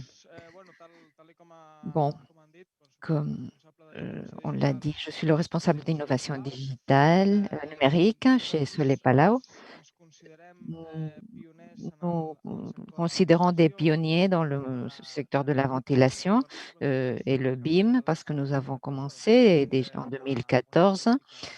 Puis tout à l'heure, je vais vous montrer les statistiques de l'époque. Et nous avons toujours cru que au BIM, et notamment sur deux faits, l'interopérabilité, c'est-à-dire le fait de pouvoir connecter différents acteurs dans le monde BIM, ce qui est en fait l'objectif principal de cette philosophie de travail, parce que pour nous, le BIM est une philosophie plutôt qu'un outil. Et c'est pourquoi nous avons démarré depuis la connaissance des paramètres IFC, même si nous travaillons avec Revit, mais la plupart des paramètres, nous les avons fait qu'ils soient exportables sur IFC parce que nous pensons que c'est important que la plateforme soit agnostique, que ça soit agnostique de la plateforme, indépendant de la plateforme. Et puis, il faut qu'il y ait une intégration entre les différentes plateformes. En bas, vous voyez que nous avons une bibliothèque de produits où nous stockons tous les données, où nous imprimons les données du poste de travail, soit du sélecteur de Easy Event ou sur d'autres outils extérieurs isolés du système de Soleil Palau qui sont en dehors, mais qui sont tout à fait connectés en matière d'interopérabilité entre l'installation de ce logiciel. Tout ceci est répercuté sur EasyVent et on peut télécharger les objets BIM. Il est important de souligner qu'il s'agit d'objets BIM dynamiques qui se modifient en fonction du point de travail. Nous partons donc de la philosophie BIM et nous pensons qu'il y a des éléments dans une installation, dans un chantier, qui sont plus statiques, comme une table, des chaises ou des éléments de décoration. Mais dans notre cas, l'objet BIM doit disposer de cette information sur le point de travail réel. Donc, toutes les démarches qui ont été faites, c'est des démarches qui s'adressent à donner l'information correcte au point de travail correct. Si on fait une conception d'une installation industrielle dans le software, le logiciel EasyDuct, on peut obtenir sur le point de travail concret, calculer le résultat. Pour que vous voyez un peu l'évolution de notre société, nous travaillons depuis très longtemps en fabriquant des objets de niveau 2. Il a été dit que certains pays exigent le niveau 2 et nous, depuis le début, puisque nous avons beaucoup d'influence en Angleterre, nous faisons des objets de niveau 2 dynamique à travers ce choix de produits de EasyVent. Comme vous le voyez donc, le monde BIM, qui naissait en 2013-2014, au fur et à mesure, il s'accroît. Il y a de plus en plus d'acteurs, de bureaux d'études qui nous le demandent et de plus en plus de fournisseurs. Et ceci est très positif pour le secteur en général. Le fait qu'il y ait une croissance soutenue des acteurs est très positif. Nous sommes convaincus comme société que le futur de la prescription sera celui des objets BIM. Donc, à mi-terme, tous les projets importants demanderont du BIM. Nous savons déjà qu'il y a qu'à partir de certains budgets, il faut travailler avec BIM, mais il est vrai qu'il y a de plus en plus de bureaux d'études qui osent et qui commencent à faire des projets avec le BIM.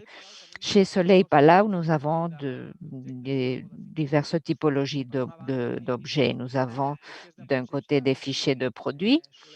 Soleil Palau, comme leader du secteur de la ventilation, nous pensons que il ne s'agit pas seulement de fournir des produits, mais plutôt des systèmes. Et le BIM est un outil essentiel pour cette philosophie. D'un côté, nous avons à droite de l'image un récupérateur de chaleur pour usage domestique et puis nous avons toutes les formations, les compléments nécessaires pour une installation pour le rendre possible. Ceci est fourni dans un même projet Donc, l'important, c'est que les projets soient bien faits et que, puisque cette philosophie est très puissante, qu'on puisse faciliter la vie des utilisateurs pour qu'il n'y ait pas d'erreur, pour qu'ils ne soient pas obligés d'inventer, d'ajouter un conduit, un tuyau ici ou là. Et donc, on essaye de rendre la vie plus facile avec ce système. L'autre méthodologie liée au concept BIM, parce qu'en fait, notre produit isolé est inclus dans un système plus large et donc il est important que tous les éléments soient dynamiques pour pouvoir définir le débit d'un ventilateur, la sortie d'un ventilateur, la puissance acoustique dans ce point de travail, etc. Tout cela, donc, c'est l'autre branche où nous pouvons offrir ou le ventilateur comme partie d'un système plus complexe ou le système en général. La méthodologie de téléchargement des objets BIM passe par 3 types. D'un côté, nous avons la base, le plus essentiel, un téléchargement par série commerciale. On télécharge informations très essentielles du point de travail, des poids, des dimensions, les codes de produits, etc., pour des étapes naissantes du projet. Donc, nous avons plusieurs niveaux de détail et donc en introduisant nos produits dans des projets BIM qui sont de grande taille, on tente de ne pas influencer la performance du projet. L'autre type de téléchargement, c'est par produit où là, on peut obtenir le plus d'informations d'un produit et où l'on peut vraiment voir le potentiel d'obtention d'informations réelles sur le poste de travail. Ceci, on peut le faire parce que nous disposons de cette information. Il y aura d'autres sociétés qui aimeraient le faire et s'ils n'ont pas l'information, ils ne peuvent pas l'offrir, alors que nous avons la possibilité et nous pensons que nous devons miser sur ceci. Nous devons pouvoir arriver à des projets professionnalisés, abandonner les AutoCAD en 2D qui font partie du présent, évidemment, mais qui sont plus près du passé que du futur. Et il faut donner le maximum. Puisque nous avons la possibilité, l'opportunité, avec le monde numérique, de donner des informations réelles du point de travail fiables et détaillées, on doit le faire pour le bien commun du projet. S'il y a des informations de la ligne électrique, on peut le faire avec des données réelles et non pas avec des données issues des catalogues. Et puis, on peut aussi travailler par projet. Ce téléchargement regroupe tous les éléments d'un projet de ventilation. On peut les télécharger ensemble pour l'introduire dans le logiciel BIM. Et donc, on puisse le télécharger tout complet. Et pour finir, vous montrer de vidéos où on vous montre vraiment la facilité de téléchargement des objets BIM avec ces 3 méthodologies. Et puis, une petite vidéo où l'on voit le résultat de ces systèmes. Confirmez-moi, s'il vous plaît, que vous pouvez voir la vidéo. Pour l'instant, on ne voit pas de vidéo. De moment no es veu, Àlex. Val. Doncs el vídeo està embegut aquí. És que no volia fer-ho... Sí, sí que sí, que s'està movent, sí. Oui, là on le voit. Bon, je vais l'activer. Nous avons vu que le téléchargement par projet, on peut cliquer sur cet ensemble de projets pour la ventilation mécanique contrôlée. On peut télécharger le projet complet ou, comme nous voyons maintenant, on peut télécharger les objets BIM par série commerciale. En l'occurrence, on définit les produits qui s'introduisent dans ce moule. Et les avantages, c'est qu'à chaque fois où on télécharge cet objet, on assure que l'information téléchargée est la dernière, la plus mise à jour. Imaginons que demain, on fait une amélioration, une modification des données acoustiques de ce produit, un produit spécifiquement silencieux. spécialement silencieux. Au moment de télécharger l'objet, on le télécharge déjà avec la dernière mise à jour. Donc, il y a une fiabilité des données que très peu de boîtes peuvent faire parce que nombre de sociétés télécharger les objets sur des plateformes où les objets ne sont pas dynamiques, mais statiques.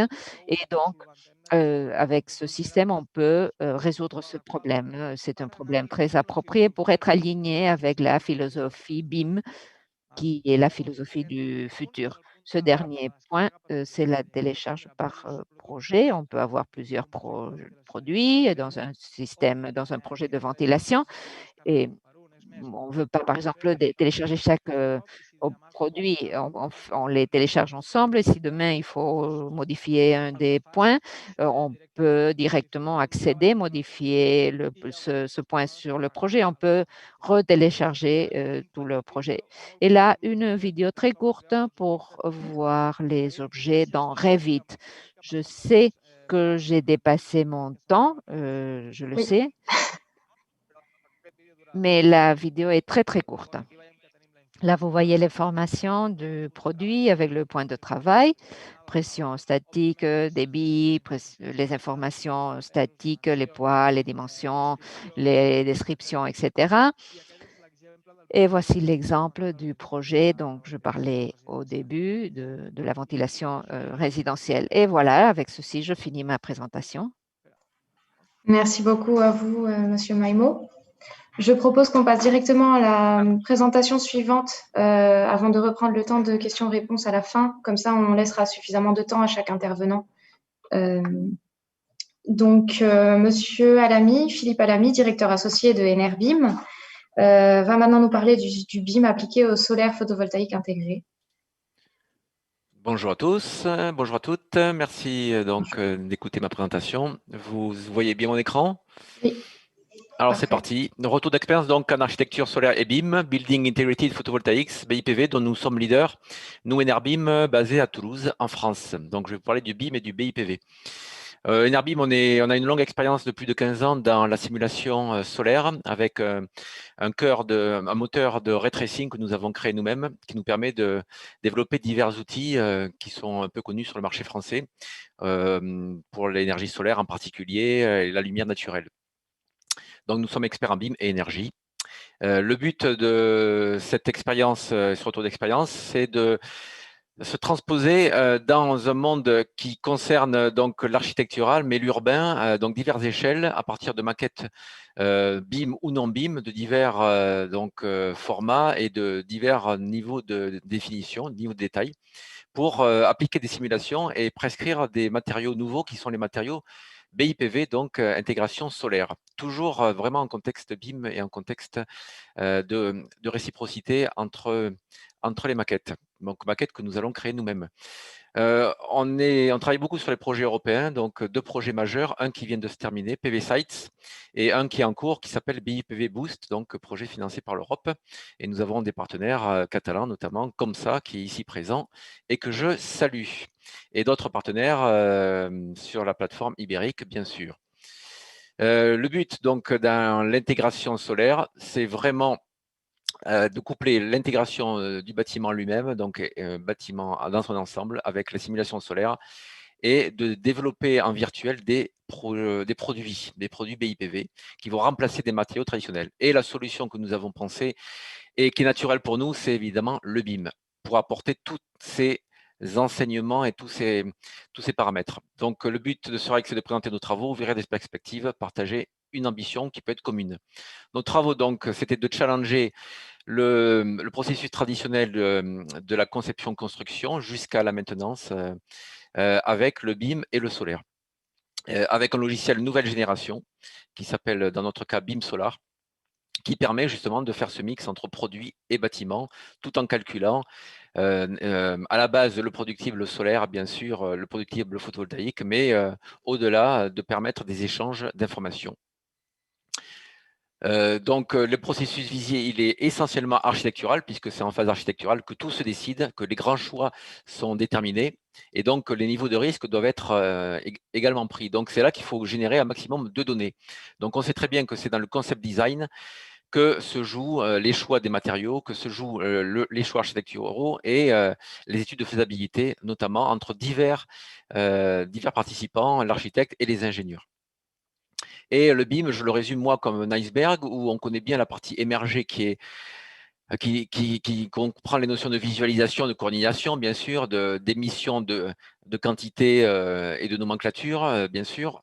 Mais, évidemment, le BIM, c'est aussi beaucoup d'analyse. On l'a vu avec Izuba et on l'a vu avec la précédente présentation. C'est beaucoup d'analyse et de calcul et pas forcément beaucoup de représentation, en tout cas au cœur du BIM, mais beaucoup de logiciels et d'analyse périphérique, dont évidemment l'énergie. Et comme le BIPV, le Building Integrated Photovoltaics, concerne l'énergie et aussi l'optimisation de coûts pour des matériaux, eh bien, on va nous adresser cette partie immergée.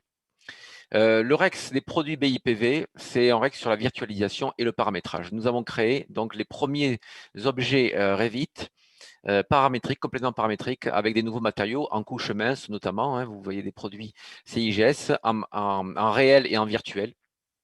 Donc, à partir des données des constructeurs, constructeurs suisses en l'occurrence, nous avons développé le premier catalogue compatible dans notre logiciel BIM Solar, donc paramétré par notre logiciel et compatible, retranscrit dans Revit sous forme de famille. On le voit, on a même développé donc une bibliothèque interactive en ligne pour ce projet PV Sites, ce qui permet à l'utilisateur d'aller chercher les références et d'obtenir les familles Revit correspondant à sa simulation et donc d'enrichir son catalogue. On voit l'application finale en réel sur une toiture complètement intégrée. Donc, deuxième famille de produits, constructeur, fabricant de matériaux espagnol bien connu, Onyx Solar, avec des produits en silicium cristallin. Et là également, on a créé les premières familles Revit complètement compatibles avec notre flux de données à partir du logiciel BIM Solar. On voit les exemples de matériaux réels et de matériaux virtuels. Et on voit le résultat final dans des espaces éminemment architecturaux. Donc, des projets réels, des produits expérimentaux. Concernant la partie transformation énergétique, on a travaillé sur le concept de Digital Twin pour fiabiliser toute la chaîne de production et de livrable de l'énergie électrique. Donc, avec Tegnalia, nous avons développé le premier Digital Twin couplé au BIM, là aussi, puisqu'on va dériver un modèle issu de BIM Solar en mode BIM vers un Digital Twin simplifié, mais avec des modes de défaillance analytique. Et en maintenant ce couplage avec le modèle original et donc avec la modélisation primaire finalement. On voit un peu l'espace de travail que nous pouvons offrir aujourd'hui avec BIM Solar. Le REX, ensuite, des grands projets, des projets de démos que nous avons développés dans PV Sites, diverses situations géographiques et diverses situations de bâtiments. Une maison individuelle, je passe rapidement, mais vous l'avez vu en toiture tout à l'heure. Donc, avec ces matériaux et un onduleur spécifique développé donc par Tegnalia en Espagne, eh bien, on a donc virtualisé tout ça. On a utilisé en mode comparatif la méthode traditionnelle de calpinage de l'architecte et on a fait notre démonstration de calpinage accéléré en mode 3D et générant des objets BIM comme je vous l'expliquais tout à l'heure. Et donc, on a cette cartographie dans le logiciel de simulation et cette cartographie reproduite en famille Revit sur la maquette architecturale et jusqu'au résultat final. Même chose en Suisse avec des carports et donc ces matériaux couche mince flexibles. On a développé les premiers modules flexibles virtuels qui accompagnent les modules réels flexibles, donc avec une bonne représentation et une fiabilité sur les premiers résultats monitoring après un an d'études du productible réel. On a vraiment une bonne satisfaction par rapport à nos modèles. Donc, vous voyez les résultats. Plus près de la Catalogne, évidemment, chez Cricoursa, donc à Granollers, on a créé les premiers matériaux, là aussi couche mince, qui s'adaptent parfaitement à une toiture industrielle, bac acier nervuré. Et donc, vous voyez la virtualisation dans BIM Solar, la famille Revit paramétrique et la réalité en phase d'intégration sur la toiture, non loin de Barcelone. Une façade complètement rénovée dans un bâtiment résidentiel type habitat social, où là, le but, c'était de créer une couche, un complexe photovoltaïque thermique aussi, donc en rénovation. Donc, On enlève le pignon complet, le revêtement complet en briques et on le remplace par un matériau qui est un complexe isolant et productif. Donc, cartographie dans l'outil BIM Solar et donc les deux phases de chantier, vous voyez, avant, après, avec du BIPV en phase intermédiaire parce que l'ensemble du bâtiment va être rénové. C'est un résultat provisoire. Enfin, une façade de bureau chez Tecnalia, donc dans le Pays Basque, à Donostia, où la problématique était l'exposition très forte solaire et donc la surchauffe estivale. Et là, il était question de faire une double façade pour protéger donc les bureaux avec des matériaux donc vert, semi-transparents, et donc avec un choix de cellules qui est paramétré dans le logiciel, là aussi, la répartition des cellules, en phase avec le constructeur fournisseur de matériaux. Donc, idem, famille Revit, vous voyez, paramétrage et ensuite réalisation du projet dans le cadre de ce projet européen. Évidemment, derrière, il faut analyser les résultats, analyser les véritables productions et corréler les modèles. Et donc, c'est un travail permanent qui se développe toujours aujourd'hui sur les projets suivants qui sont aujourd'hui BIPV Boost. On peut estimer 10 à 15% de réduction des coûts de conception dans ces phases très, très denses de design, de concept design. Évidemment, une grande anticipation du risque technique, du risque sur la performance, puisqu'il s'agit de, évidemment, pas se tromper dans le choix des matériaux et dans le mode d'intégration et dans l'anticipation de performance. Et donc, je peux dire qu'on est en route pour des solutions et des systèmes efficients vers le bâtiment à énergie positive, qui concernent donc l'intégration de matériaux nouveaux, de systèmes, jusqu'à l'enveloppe complète avec un challenge architectural permanent.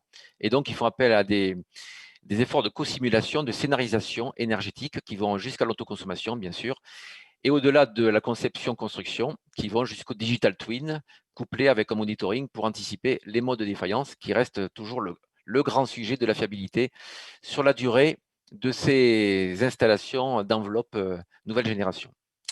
J'en ai fini et je vous remercie pour votre intérêt et je reste disponible pour vos questions. Évidemment, pour poursuivre au-delà de cette présentation d'aujourd'hui.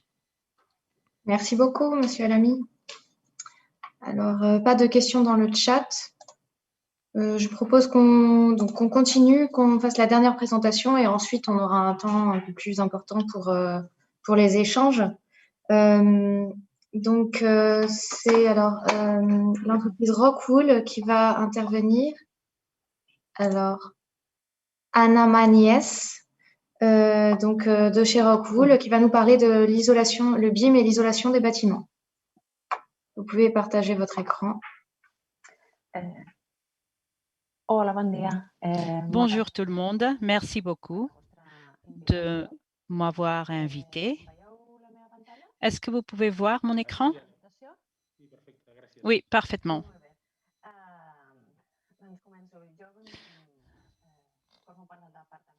Je fais partie du département technique de Rockwool et aujourd'hui, je vais essayer de vous expliquer quelle est notre expérience en BIM en tant que producteur de laine de roche pour isolation thermique de bâtiments. Rockwool, c'est une société danoise qui, depuis 1937, produit de la laine de roche. Et nous avons des usines dans plusieurs pays, en Europe, en Amérique du Nord et en Asie. Nous produisons de la laine de roche qui peut être transformée en des panneaux de façade pour des substrats agricoles qui peut être transformé, utilisé pour des panneaux acoustiques, pour des systèmes de drainage urbain, pour ces substrats urbains et pour l'isolation de bâtiments. Et je veux me concentrer sur l'isolation de bâtiments. Notre société est fortement basée sur le type de matériel et nous croyons fortement à ce matériel parce que ce matériel a des performances extraordinaires. Dans le cas des bâtiments, c'est fournir de l'isolation thermique. C'est un matériel qui ne brûle pas. Cela ne contribue pas à la propagation des incendies. Ce matériel, la laine de roche, a des performances très bonnes pour l'acoustique, pour le confort. C'est un matériel qui a une très grande durabilité dans le temps, 50, 60 ans. On a pu démontrer cette durabilité jusqu'à présent de 50 ou 60 ans et très résistant à l'eau et au changement de température. C'est un matériel qui est tout à fait recyclable. On peut la transformer dans un nouveau produit sans perdre les qualités. Avec tout ça, je voulais dire que nous avons un produit fantastique, mais je dis ce que je viens de dire parce qu'en tant que producteur, c'est très important pour nous et explique pourquoi nous sommes intéressés au BIM. Nous sommes basés sur les bonnes performances d'un produit, d'un matériel. Et BIM nous permet de souligner la bonne performance de la laine de roche. Nous voulons construire avec de la qualité. Nous voulons que la construction aille de l'avant et nous pensons que le BIM nous aide à relever la barre. Et la performance du produit dépendent du système dans lequel ce produit se trouve. Un panneau d'isolation tout seul, c'est un objet et n'isole pas si ce panneau fait partie d'une façade, est en contact avec le sol. Alors, un outil comme BIM nous aide parce que nous aide à concevoir le système d'une façon correcte. En 2014, on a décidé de commencer à mettre en place le BIM. Et la première chose qu'on a fait, c'est suivre une formation en interne dans la société. Bimetica nous a aidés à ce moment-là.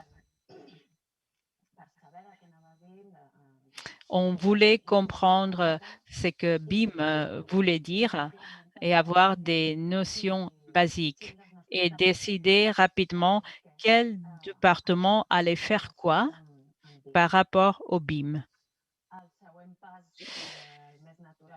Le pas suivant pour un producteur a été la création d'une bibliothèque. On avait déjà les critères nécessaires pour savoir quelle stratégie nous allions suivre. Et la vérité, c'est qu'on a bien choisi parce qu'on n'a pas dû changer de stratégie. On a donné de la priorité au système par rapport aux produits. On a choisi toute une série de systèmes à la place de publier tout le catalogue complet.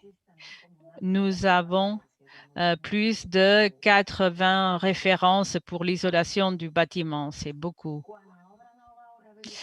En ce qui concerne nouvelle construction ou rénovation, on n'a pas dû choisir ici.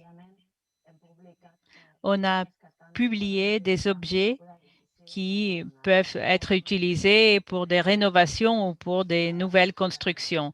On n'a pas dû s'adapter.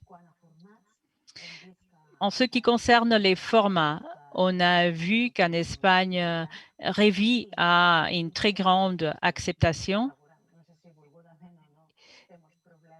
IFC a des problèmes de connexion avec d'autres logiciels. Alors, on a publié avec format Revi et IFC.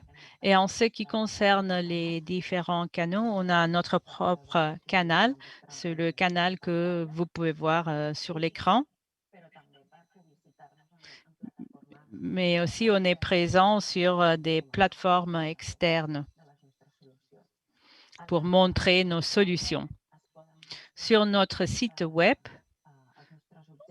on peut trouver nos objets par produit ou par solution. Ici, vous allez trouver la dernière version des objets. Parce que nous, on peut mettre à jour tous les petits changements que nous introduisons. Ici, vous voyez un exemple. Comment nous mettons en exergue ces performances. On peut chercher par solution de façade ou de toiture, par application ou par performance. On parle de performance thermique ou des performances acoustiques. Quel degré d'isolation acoustique je cherche et quelles sont mes demandes? Ici, on peut télécharger pour tous les éléments ici, par exemple, les différentes options, l'épaisseur ici d'isolation des archives, des fichiers natifs ou IFC, et on peut télécharger aussi le fichier en Revit.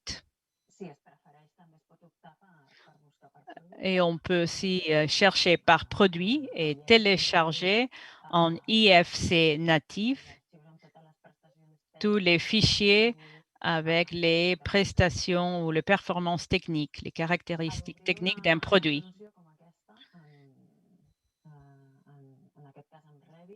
Ici, on a une solution Revit.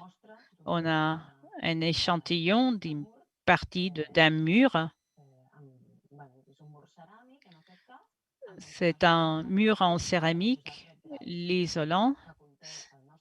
Ici, c'est notre produit. En mécanique, la finition de ce produit ici. Et ici, l'architecte a une façade complète qui fonctionne. Ici, on a les propriétés, les caractéristiques. Ici, il y a toutes les spécifications techniques que nous pouvons fournir. On a les spécificités thermiques, c'est un calcul automatique du logiciel. Voilà pourquoi il y a tellement de chiffres, mais aussi la mémoire de description, l'isolation acoustique et la référence du test, etc. Nous sommes sur d'autres plateformes aussi. C'est une sorte de vitrine pour nous. Ici, c'est la plateforme e-tech. Parce que quelqu'un qui cherche des solutions BIM peut trouver parmi d'autres producteurs nos solutions. Et nous sommes aussi sur BIM Object. Nous avons un profil de producteur mondial. Si vous cherchez les produits qu'on a publiés, vous allez trouver les produits qu'on produit dans plusieurs pays parce que nous avons un catalogue différent dans chaque pays, c'est-à-dire les produits, cette façade ETICS Red Art fait partie du catalogue espagnol. Voilà pourquoi nous avons écrit ES. Dans le même profil, on peut trouver des produits dans le marché français.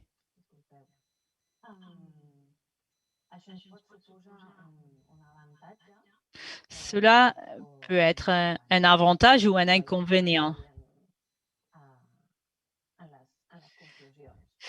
Voilà, et on arrive aux conclusions. Pour nous et pour les producteurs de produits similaires aux nôtres, BIM est un nouveau canal. Mais pour nous, cela n'a pas été une révolution dans la façon de construire, pas pour l'instant. On reçoit un retour d'expérience de la part des architectes, des constructeurs. On a à peu près le même retour d'expérience lorsqu'ils utilisent du BIM ou pas. Mais on sait que le BIM simplifie lorsqu'on fait le mesurage et lorsqu'on calcule. Si un architecte, depuis le premier moment, utilise du BIM, a l'option, par exemple, sur une façade, d'utiliser les caractéristiques de notre bibliothèque, et si cet architecte décide de changer les caractéristiques, peut le faire sans que cela soit un inconvénient. Peut-être on reçoit davantage de demandes d'informations de la part d'architectes qui sont au début d'un projet et qui sont intéressés au BIM. Pour nous, la bibliothèque de système fait plus de sens pour nous parce qu'on a toutes les composantes génériques et nous pouvons garantir que le produit a une bonne place et le bon produit pour le système. C'est très bien de le pouvoir lier à un bon système d'information du produit, PEIM. C'est ce que je disais avant. La caractéristique technique d'un produit que nous changeons, par exemple, on a amélioré la conductivité d'un produit. Cela, on le change directement dans les fichiers BIM que nous offrons.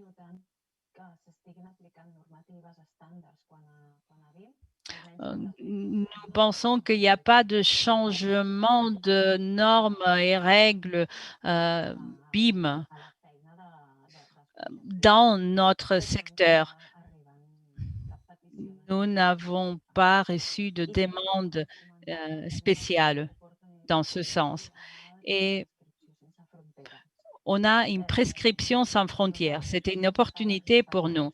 Nous avons des catalogues spécifiques pour chaque pays.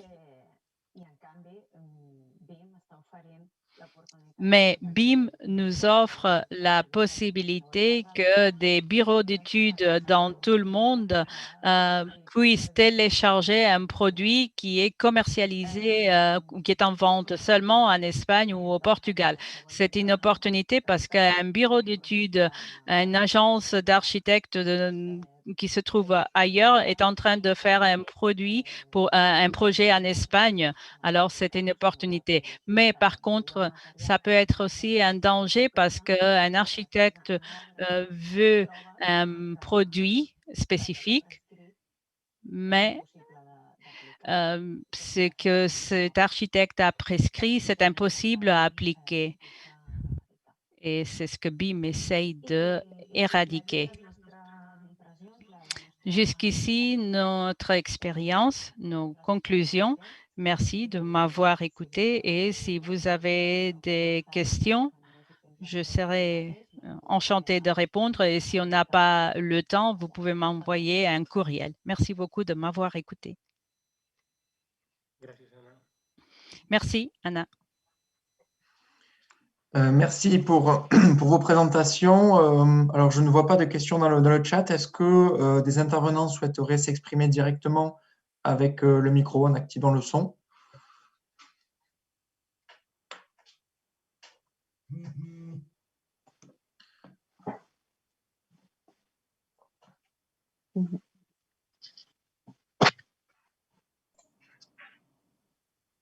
Sinon, je crois que Francesc avait une question.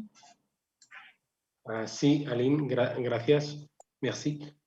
Hem estat veient per part dels 4 participants doncs, la visió relativa... Les 4 intervenants nous ont montré comment le marché met en valeur l'outil BIM. Et vous avez développé des sociétés qui sont ici sur les Palau et Rockwool, un projet. Quelles sont les barrières réelles que vous voyez? Parce que dans le secteur de l'énergie, il y a, par exemple, tous les renouvelables.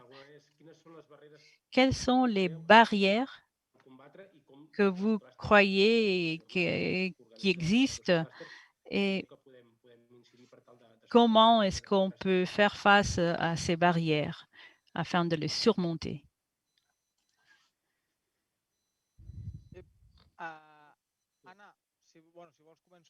Anna, je peux commencer si tu veux. Très intéressant. Bonne question. Je pense que c'est un des grands défis que nous avons dans la filière du bâtiment.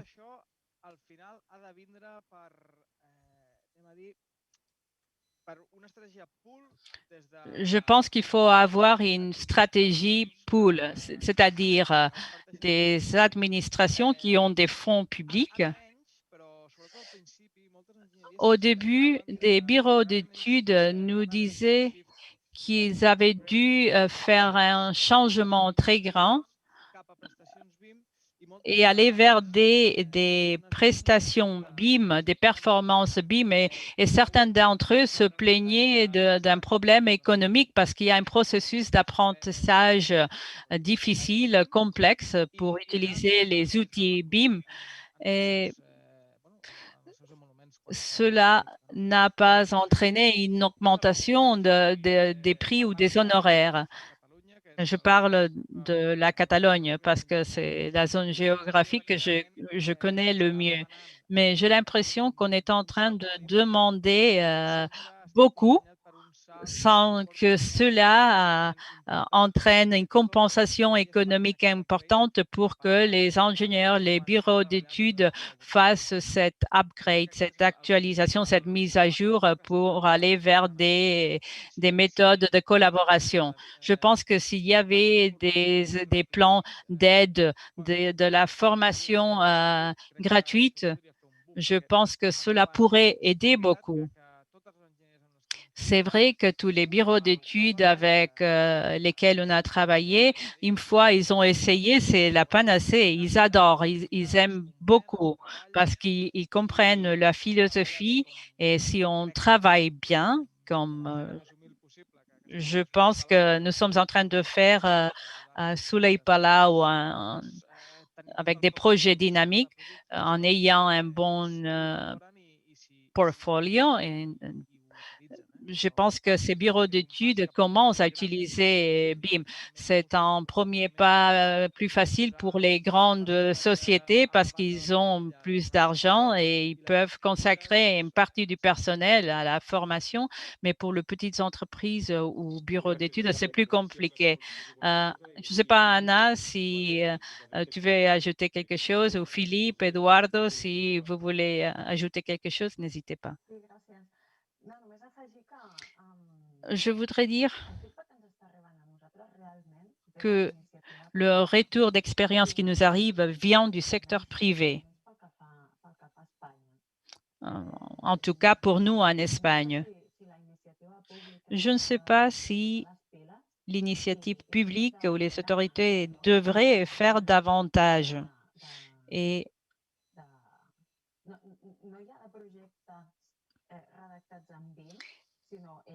exiger ou demander pas simplement des projets rédigés en BIM, mais essayer d'encourager les projets collaboratifs. Et pas simplement pour travailler en BIM, mais aussi pour travailler sur les objectifs que nous avons en tant que pays. Par exemple, au niveau européen, nous avons l'économie circulaire. BIM et l'économie circulaire pourraient aller de la main, mais nous avons besoin que les autorités publiques encouragent cette transition, encouragent une façon de travailler collaborative. Nous avons des outils très puissants afin de pouvoir relever tous ces défis. Merci, Anna. Philippe, Eduardo. Je peux parler pour le cas de la France, effectivement. Dans nos sujets d'intégration solaire en architecture, le sujet étant très complexe parce qu'architectural et très technique, la formation est essentielle. L'effort de formation, d'intégration et de collaboration, effectivement, Anna vient de le dire, hein, il doit être porté par des entités privées et publiques, les deux, parce que les organismes de formation ont leur rôle à jouer. Les bons praticiens de ces efforts en architecture et en ingénierie bien intégrés, bien collaborative, en amont, en phase amont. C'était le but de la démarche bioclimatique, c'est le but de la démarche bâtiment à énergie positive aujourd'hui dans chaque pays et au niveau de l'Europe. Effectivement, par contre, le financement des innovations et l'essor des innovations, dans notre cas, il est vraiment fortement encouragé par l'Europe. Il faut des crédits très importants. Et c'est l'affaire de consortium de taille européenne que de prendre ces sujets et d'avancer parce que les initiatives locales manquent de financement et manquent de résistance et de résilience avec la longue durée que nécessitent ces projets. Il y a un gros besoin de démonstrateurs aussi, et il y a un manque de démonstrateurs et de projets d'expérimentation avec des démonstrateurs qui sont portés à part public et à part privé partagé, je pense, dans nos régions. Je pense que c'est insuffisant. Il faut encourager les collectivités à s'engager sur des bâtiments nouvelle génération avec des initiatives encourageant le BIM et l'énergie pour montrer l'efficience et toute la chaîne de valeur. Ok, merci. No hi ha més preguntes, Aline. D'autres questions, Aline, Guillaume? Je pense que on avait dit qu'on allait finir à 11h30 et pour clôturer, s'il n'y a pas d'autres questions, on va extraire des conclusions. Tout d'abord, je voudrais remercier tous les intervenants d'avoir participé. Je pense que cela a été très intéressant pour tout le monde, depuis le cadre légal très bien développé. On a parlé d'outils. Peut-être ce n'est pas tout à fait un outil, mais tout est un réseau en Occitanie, en Espagne, en Catalogne. On voulait montrer les différentes réalités et on voulait aussi entendre des expériences pratiques du côté français et du côté espagnol. Nous espérons qu'on va encourager la connaissance de sociétés d'un côté et de l'autre de la frontière. C'est un de nos objectifs. C'est un projet de Paul Derby et l'agglomération métropolitaine de Perpignan et la mairie de Girona et le cluster d'énergie, d'efficacité énergétique en Catalogne. Et je voudrais vous dire que cette journée fait partie de 6 journées d'études. On a déjà fait quelques formations en format virtuel et on va continuer au mois de mai. On va faire une séance à propos de îlots de chaleur urbains. On va organiser une journée avec nos partenaires. Merci Aline, merci Guillaume d'avoir participé et tout le travail d'organisation. Et dans la deuxième partie de l'année, on va faire 2 journées en présentiel qui se tiendraient à Barcelone dans le cadre de 2 événements du secteur de l'énergie, IoT Smart Energy, qui tiendra lieu en octobre à propos de Smart Building. Et au mois de novembre aussi, qui va coïncider avec la foire commerciale Construmat. Alors, depuis les clusters qui encouragent ces initiatives, on voudrait remercier tous les intervenants, tous les participants. Comme Aline a dit, le vidéo de la séance et toutes les présentations seront à votre disposition. Et si vous nous autorisez, on va distribuer vos informations afin de faciliter le networking entre tous les participants. je vous anime à suivre le site du projet où on va développer tous les contenus à propos du projet. On aura un site spécifique et on vous anime à participer aux différentes sessions qu'on va organiser. Aline, je ne sais pas si vous voulez ajouter quelque chose, d'autres conclusions, quelque chose que j'ai oublié? Oui, vous m'entendez? Oui. Oui, je voudrais avant tout remercier les participants d'avoir été présents jusqu'au bout et les intervenants pour leur intervention de qualité, mais aussi l'équipe de traduction qui nous suit depuis le début de ces journées et qui voilà, fait un travail quand même incroyable et nous permet de développer des journées transfrontalières sans avoir la barrière de la langue. Donc, merci à toute l'équipe de Athénao. Merci à Guillaume de m'avoir accompagné sur cette journée. Et on espère vous retrouver sur la prochaine journée dédiée aux îlots de chaleur urbains le 4 mai. Voilà, merci à tous. Et je pense qu'on peut conclure la journée.